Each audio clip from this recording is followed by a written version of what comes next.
Muito bem, pessoal, vamos iniciar agora então o nosso estudo sobre o Estatuto dos Servidores do TJ aqui do Mato Grosso do Sul. Pessoal, o que é esse Estatuto dos Servidores? São as regras básicas que vão reger a relação de vocês como servidores do TJ do Mato Grosso do Sul. Porque quando a gente trabalha em iniciativa privada, os nossos direitos trabalhistas estão previstos lá na CLT. O servidor público estatutário, que vocês serão após esse concurso, ele não é regido pela CLT, ele não tem carteira de trabalho assinada, ele tem um regime todo peculiar de trabalho, com algumas vantagens em relação aos trabalhadores em geral e outras desvantagens. E isso a gente vai estudar neste Estatuto dos Servidores do Poder Judiciário do Mato Grosso do Sul, que é a norma, como o nome já diz, que se aplica para os servidores do Poder Judiciário somente, aí do Estado do Mato Grosso do Sul, instituído esse estatuto pela Lei 3.310 de 2006. Pessoal, o artigo 1º da lei simplesmente apresenta que ela é o regime jurídico estatutário dos servidores. Tranquilo. Mas o que é esse regime jurídico? O artigo 2º já diz, eu já coloquei no quadro resumido. Regime jurídico são os direitos, deveres, proibições e responsabilidades que regem a relação entre o Poder Judiciário do Mato Grosso do Sul e os servidores, vocês que serão servidores do Judiciário Sul-Mato-Grossense, tá? Então é isso que nós temos aí nessa apresentação do regime jurídico. O artigo 4º, pessoal, ele fala em dois tipos de cargos que nós temos no âmbito estatutário. Os cargos efetivos e os cargos em comissão. O cargo efetivo é esse que vocês vão conquistar. O efetivo é aquele concursado, tá? Ele faz o concurso, se ele for aprovado dentro das vagas e vier a ser nomeado, ele vai passar por um estágio probatório de 3 anos. E após 3 anos ele tem estabilidade. Esse é o cargo efetivo. São cargos organizados em carreira. Vocês vão entrar na classe inicial da carreira e com o tempo vocês poderão tendo progressões que vão também aumentar a remuneração de vocês. Já o cargo em comissão, ele não é organizado em carreira. O cargo em comissão, ele é aquele de livre provimento. Pode ser nomeada qualquer pessoa para ocupar esse cargo, mesmo que a pessoa não tenha feito um concurso público. Isso que é o cargo em comissão. Ele é para funções de direção, chefia e assistência superior. E os ocupantes do cargo em comissão jamais terão estabilidade. O ocupante de um cargo em comissão não passa por estágio probatório e não tem estabilidade, sendo livre tanto o seu provimento como a sua exoneração. A qualquer momento pode ser dispensado, pode ser exonerado esse ocupante do cargo em comissão, tá? Muito bem. Visto isso, seguimos aqui no nosso conteúdo, tá? O artigo 5º apresenta a função de confiança. Um detalhe, pessoal, a função de confiança, ela só pode ser dada para um ocupante de cargo efetivo, para um concursado, tá? Eu não posso pegar alguém de fora e dar uma função de confiança. Para alguém de fora, o que eu posso dar? O cargo em comissão, o CC. Não a função de confiança, tá? E aí as regras da função de confiança estão no artigo 5º. Ali o parágrafo 2º diz que elas são privativas de ocupantes de cargos efetivos, tá? Tanto do quadro de pessoal do Poder Judiciário, como servidores de outros órgãos públicos que estejam cedidos aí e lotados aí no TJ do Mato Grosso do Sul, tá? Muito bem. O artigo 8º, ele proíbe a vedação de serviço gratuito. O servidor não vai trabalhar de graça, claro que não, né? E depois nós temos, a partir do próximo título, o estudo do provimento, vacância, remoção, redistribuição e substituição. Vários assuntos que nós vamos tratar, que se referem ao ingresso e à saída do servidor no cargo, e também questões de alteração do seu local de trabalho. Isso vai ser lá na remoção.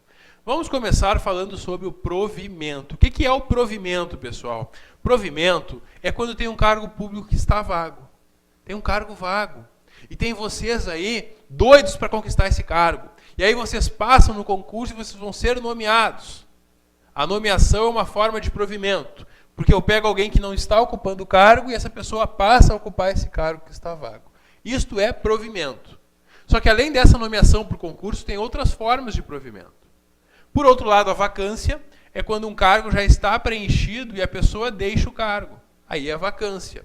Por exemplo, desoneração, demissão, aposentadoria, falecimento. Tudo isso vai implicar com que aquele cargo que até então estava ocupado fique vago. Daí a palavra vacância, que vem de vagar, tá? Muito bem. Bom, então tá aí o artigo 9º, ele traz o conceito de provimento, tá? Claro, é o ato pelo qual se efetua o preenchimento de um cargo público, com a designação do seu titular, e vai se dar pela nomeação, posse e exercício. Essa é a forma normal de provimento, tá? Vocês vão ser nomeados, aí tem um prazo para vocês tomarem posse e depois um prazo para vocês entrarem em exercício. Eu vou explicar mais adiante como funciona direitinho essa questão de nomeação, posse e exercício, tá? O artigo 10, ele traz os requisitos básicos para que vocês possam ocupar um cargo lá no Judiciário Sul-Mato-Grossense. E nós temos ali nacionalidade brasileira ou estrangeira, tá? Porque a Constituição Federal ela admite que a lei estabeleça alguns cargos que possam ser providos também por estrangeiros, tá? Então, não pode a banca na prova restringir. A banca não pode afirmar que é indispensável ser brasileiro para ocupar um cargo no TJ do Mato Grosso do Sul, porque isso não é verdade, tá? Segundo, tem que estar no gozo dos direitos políticos, não pode estar com os direitos políticos suspensos. A pessoa fica com os direitos políticos suspensos, por exemplo, enquanto está cumprindo uma condenação criminal, por exemplo, ou quando é punida por ato de improbidade administrativa.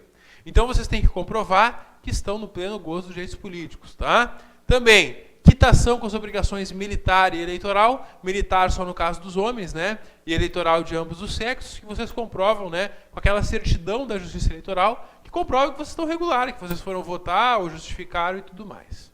Idade mínima de 18 anos, tem que ter aptidão física e mental, e vocês vão passar por uma perícia em inspeção de saúde para ingressar no cargo, tá?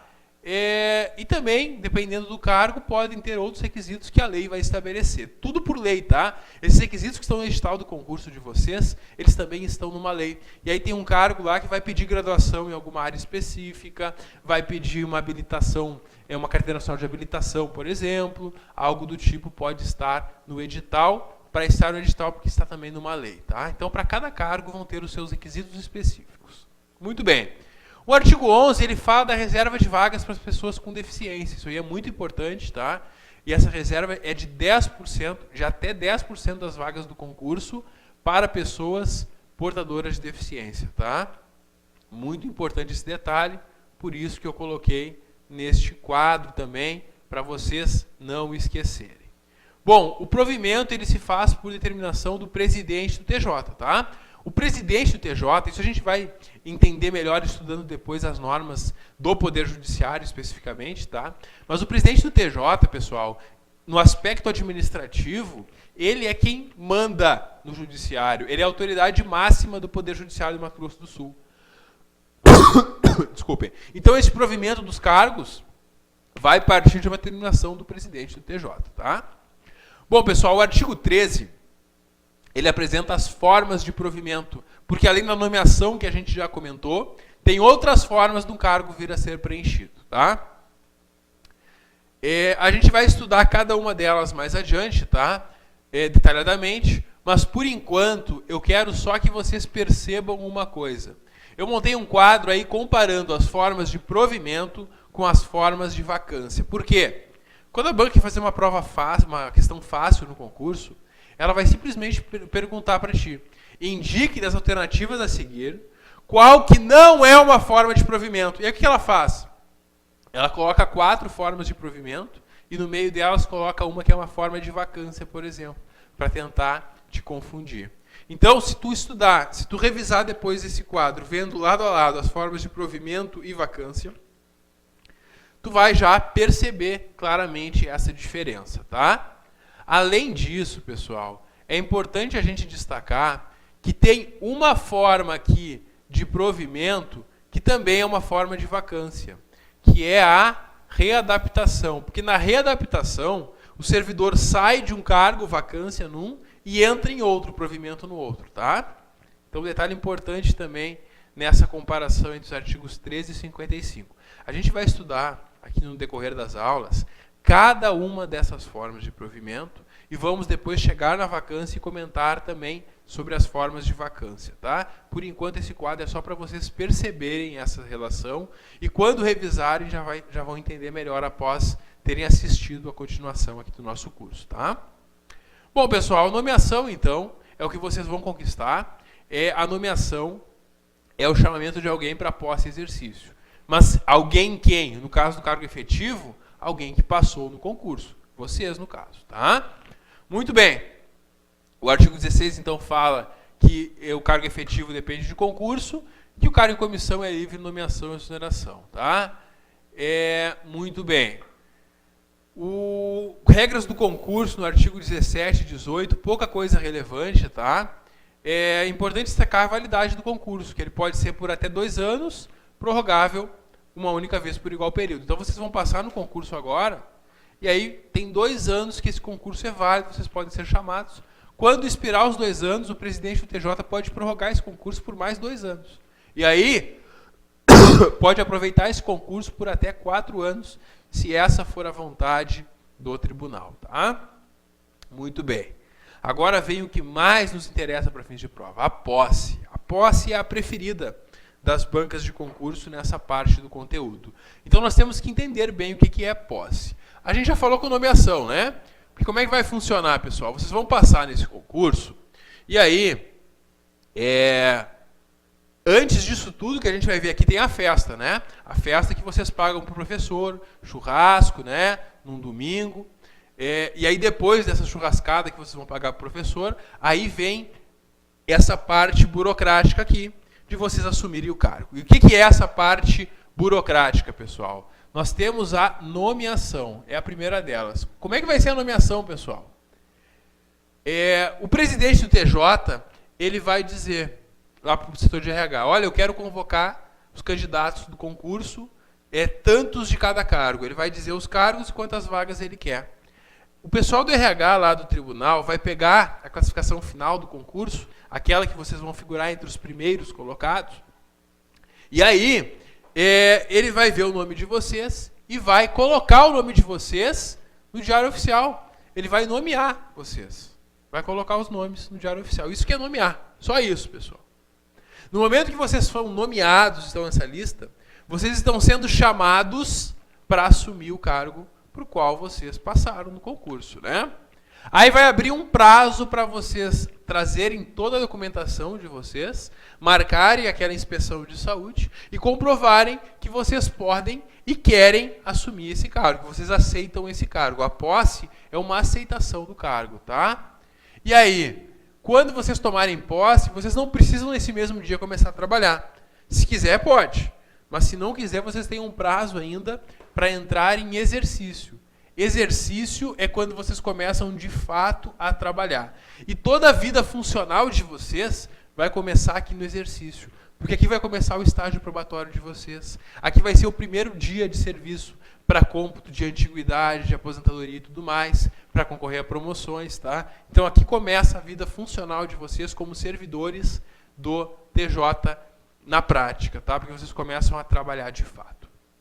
No entanto, pessoal, o entendimento doutrinário, teórico, que decorre desta lei também é o seguinte. Quando a pessoa for nomeada, ela ainda não é um servidor público. Por quê? Porque aqui tem uma expectativa de se tornar servidor. Eu posso, pessoal, fazer um concurso sem ter me formado ainda na faculdade? Posso, né? Porque quando eu me inscrevo no concurso, eu preencho lá um cadastro e vou fazer a prova. E pode acontecer que o primeiro colocado não seja formado ainda. Ele não pode assumir o cargo, porque ele não preenche um requisito para tomar posse. Agora, quando ele tomar posse, quando ele comprovou que preenche todos os requisitos que quer e pode assumir o cargo, aí ele passa a ser servidor público. Antes ele ainda não é servidor público, tá? A investidura no cargo, que é o momento que ele se torna servidor público, por estar investido em um cargo público, se dá com a posse, tá? É aqui que ocorre a investidura. Antes disso, antes de tomar posse, o servidor não tem como ser exonerado. E se o servidor perder o prazo para posse, o que vai acontecer é que vai ser tornado sem efeito a sua nomeação. E aí vão chamar o próximo da lista do concurso. Se ele chegou a tomar posse, aí ele já é servidor, já está investido no cargo, e ele não cumpriu o prazo de exercício, aqui ele vai perder o cargo sendo exonerado. Então tem essa distinção, porque aqui ele ainda não é servidor. E aqui, depois que toma posse, já é considerado servidor, já está investido no cargo. E quando alguém está num cargo e sai dele, é uma forma de vacância que tem que ocorrer. Nesse caso, seria vacância pela exoneração. Aqui ainda não ocorre vacância, porque o cargo ainda não está ocupado. O provimento, a investidura no cargo se dá de fato com a posse. Tá? Muito bem. E qual é esse prazo de posse, professor? O prazo para vocês tomarem posse, a contar dessa nomeação, ele é de 30 dias, prorrogável por mais 30, tá? Não pode perder esse prazo aqui para tomar posse. Como a gente viu, perdeu o prazo para tomar posse, é tornada sem efeito a tua nomeação, e eles vão chamar o próximo lá na lista do concurso, tá? E depois nós temos o exercício, que a gente vai ver mais adiante, mas para ajudar a nossa vida, aqui no TJ do Mato Grosso do Sul, o prazo de posse e exercício é o mesmo, 30 prorrogável por mais 30 também, tá? O que vai mudar entre a posse e o exercício? O prazo, vocês estão vendo que é o mesmo, né? O que vai mudar? Se eu perder o prazo de posse, a minha nomeação vai ser tornada sem efeito e vão chamar o próximo da lista. Se eu perder o prazo para entrar em exercício, para começar a trabalhar, aí eu vou ser exonerado do cargo, tá? Muito bem. Claro que nessa hipótese também podem chamar o próximo, tá? Bom, pessoal, é isso que nós temos aí. Vamos agora destacar alguns detalhes sobre a posse, ali no artigo 19, tá? A posse, então, ela decorre desse ato de nomeação e ela é um ato expresso da aceitação das atribuições, deveres e responsabilidades que são inerentes ao cargo. Vocês vão dizer que querem assumir todas essas atribuições, deveres e responsabilidades do cargo para o qual vocês se candidataram.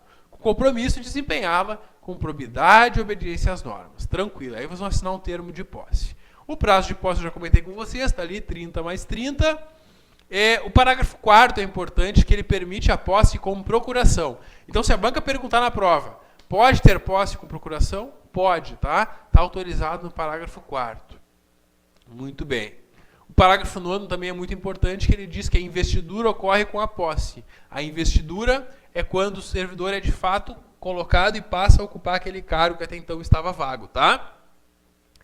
Na hora da prova, a banca vai tentar enganar vocês, dizendo que a investidura ocorre com a nomeação ou a investidura ocorre com o exercício. Está errado. A investidura ocorre no momento da posse. E é por isso que antes da posse o servidor não pode ser exonerado. E depois já pode, tá?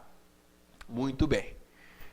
O artigo 20 fala sobre a inspeção médica, tá? Nada muito diferente do esperado. O artigo 22 fala que perde, então, a nomeação se não tomar posse no prazo. É tornado sem efeito o ato de nomeação, se o servidor não aparece para tomar posse naqueles 30 dias, ou pelo menos não pede a prorrogação por mais 30. Tá? O artigo 23, ele traz quem é que vai dar posse para os servidores. Pessoal, depende onde vocês vão trabalhar.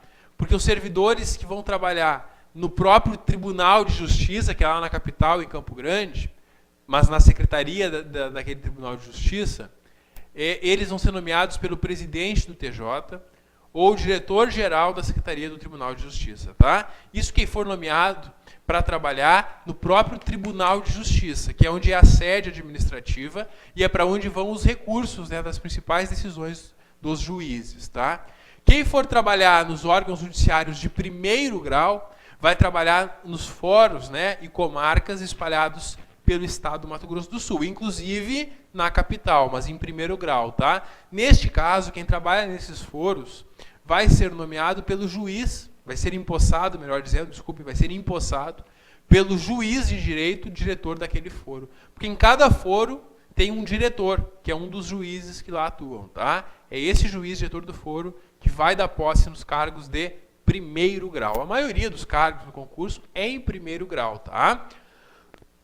Porque é onde tem muito mais trabalho. Muito bem. Visto isso, seguimos, né? E agora vem o exercício. O exercício, como eu já falei com vocês, é quando vocês vão começar de fato a desempenhar as atribuições do cargo. Vão começar a trabalhar de verdade, tá? O exercício, pessoal, eu já destaquei para vocês que ele tem aquele prazo de 30 dias prorrogável por mais 30, tá? para vocês começarem de fato a trabalhar. O artigo 26 traz essa informação, tá? E aí no final eu faço um quadro, então... Bom, desculpe, ainda no artigo 26, tá? O parágrafo 6º, ele traz essa consequência que eu já coloquei aqui, ó. O servidor que perdeu a nomeação, a posse, como a gente viu, tem tornado sem efeito a sua nomeação. O servidor que perde o prazo de exercício vai ter a sua exoneração do cargo, tá? Isso está no parágrafo 6º e eu fiz um quadrinho ali para a gente lembrar os prazos e as consequências da perda desses prazos, tá? Muito bem. Ainda sobre exercício, nós temos o artigo 27, que ele fala das situações de abandono de cargo e inassiduidade habitual. Abandono de cargo e inassiduidade habitual é quando o servidor está faltando demais ao trabalho. E se o servidor está faltando demais ao trabalho, ele pode vir a ser punido, portanto, com a perda do cargo, tá? O abandono de cargo é quando ele tem mais de 30 dias consecutivos, um atrás do outro, que ele não foi trabalhar. Ficou mais de 30 dias sem aparecer no trabalho. A inassiduidade habitual é quando, muito embora ele não tenha ficado tanto tempo sem aparecer, ele faltou tanto durante o ano que, se somar as faltas, durante um ano ele já tem 60 faltas. É falta demais ao trabalho, tá? Isso também vai ocorrer, então, a perda do cargo, tá? E neste caso é pena de demissão, né? Nesse caso não é exoneração. Nesse caso é punido com a perda do cargo, pena de demissão. A gente vai ver mais adiante, né? Mas a diferença entre exoneração e demissão é a seguinte.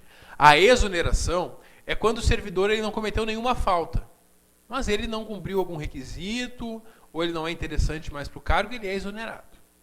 Na demissão ele cometeu uma falta, ele está sendo punido com a perda do cargo, tá? Bom, a gente vai ver depois mais detalhadamente as hipóteses de exoneração e demissão, mas por enquanto é bom a gente ter essa pré-concepção pelo seguinte: se a banca trocar isso aqui por demissão, está errado, tá?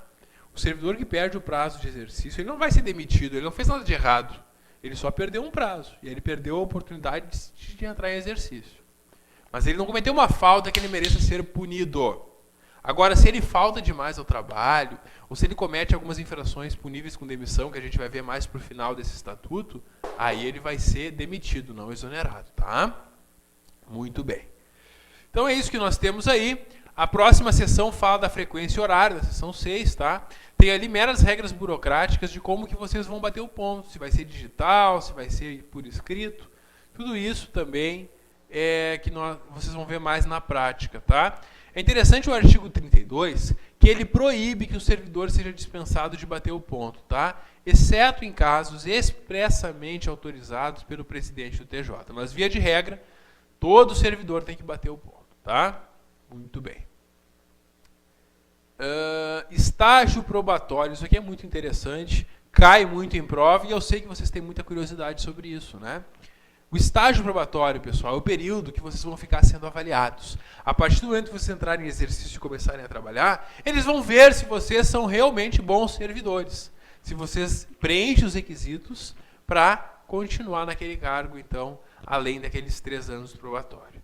Pessoal, geralmente é muito tranquilo o probatório, tá? É muito raro eu ter notícia de alguém ter sido reprovado em um probatório. Não que não possa acontecer, pode sim. Mas é muito raro, não é um motivo de preocupação. Desde que vocês se preocupem em fazer o trabalho bem feito, isso não vai ser problema para vocês. São 3 anos de probatório, tá? Quanto a isso é tranquilo. E aí o artigo 34, ele traz 5 itens que são avaliados no probatório de vocês. Pessoal, isso aqui cai muito em prova. Numa prova de múltipla escolha como a nossa, o que a banca vai fazer? Ela vai trazer 4 desses e vai inventar um outro e vai perguntar para vocês: das alternativas abaixo, indique aquela que não apresenta um requisito verificado durante o estágio probatório. Então vocês têm que memorizar esses 5 itens que são avaliados no estágio probatório. Primeiro deles, assiduidade e pontualidade. Se vocês vão todo dia trabalhar e se chegam na hora. Isso é essencial, né? Eu não vou querer um servidor que costuma faltar ou chegar atrasado ao trabalho. A longo prazo isso não é legal. O que mais? Disciplina vai ser verificada. A conduta realmente do servidor, né? A aptidão dele para o trabalho. Porque às vezes as pessoas são boas para um tipo de serviço e não são boas para outro, né? Isso acontece. Também a eficiência, isso se refere à produção dele, né? Porque a eficiência é a melhor produção possível, né? E também a dedicação do servidor, o comprometimento, como a gente diz aqui do Sul, a pegada dele com o serviço, tá? É essa ideia que nós temos, então, nesses requisitos aqui do estágio probatório. Claro que vai ter um formulário enorme que vocês vão preencher com a chefia de vocês, né? Mas a ideia é essa, tá? É isso que vai estar dentro desse formulário sendo respondido, tá? O servidor não aprovado no probatório, ele vai ser exonerado. E se ele for estável, ele é reconduzido ao cargo anterior. Pessoal, aí um detalhe muito importante, tá?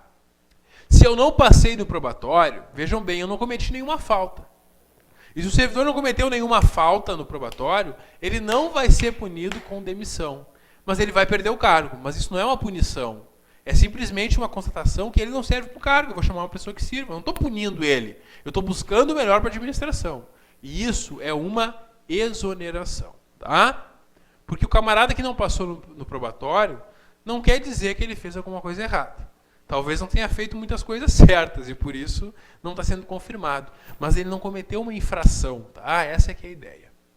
Bom, se ele não era servidor antes de ingressar aqui no TJ do Mato Grosso do Sul, ele vai ser exonerado. Se ele já era servidor, ele tem a chance de voltar para o cargo anterior. Isso que significa ele ser reconduzido para o cargo anterior. Imagina só, eu sou ocupante de um cargo de nível médio lá no TJ do Mato Grosso do Sul. Aí apareceu o concurso para o cargo de nível superior, eu fiz o concurso e passei. No probatório, nesse cargo de nível superior, eu não fui um bom servidor. Eu não tive muita aptidão com esse novo trabalho.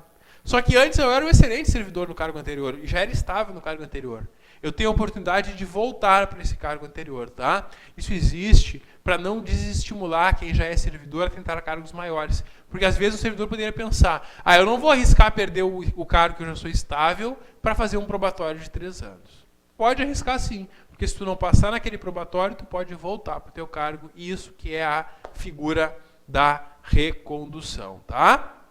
Pessoal, o artigo 40, ele traz ali que esse probatório vai ficar suspenso, tá? Esse probatório ele fica suspenso quando o servidor estiver ausente ou afastado do serviço por período superior a 60 dias. Aí fica suspenso o probatório, tá? Muito bem, pessoal.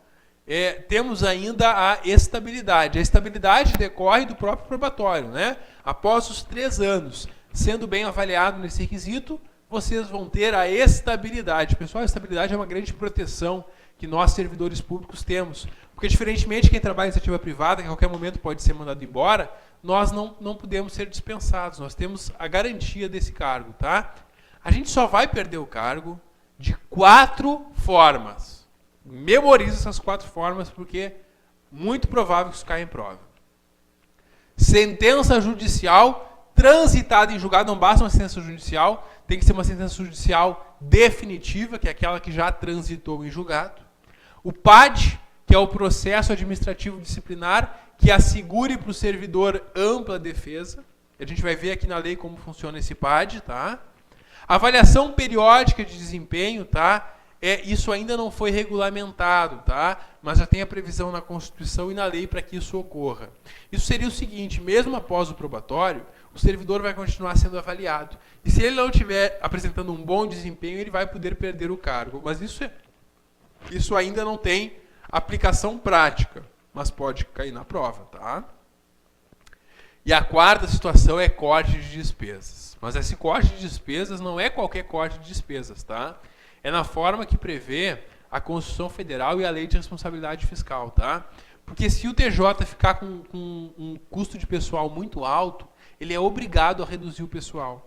E aí, para reduzir o pessoal, primeiro tem que cortar CCs, depois tem que exonerar servidores que ainda não são estáveis, e somente após que vai poder exonerar servidores estáveis. Então, essa 4ª hipótese é muito difícil que venha a ser aplicada, tá? Mas também está aí prevista para fins de prova, isso pode aparecer, tá? Então é isso, pessoal. Próximo vídeo eu volto e nós já vamos começar as formas de provimento, iniciando pela readaptação. Dá um clique que eu já volto. Até logo.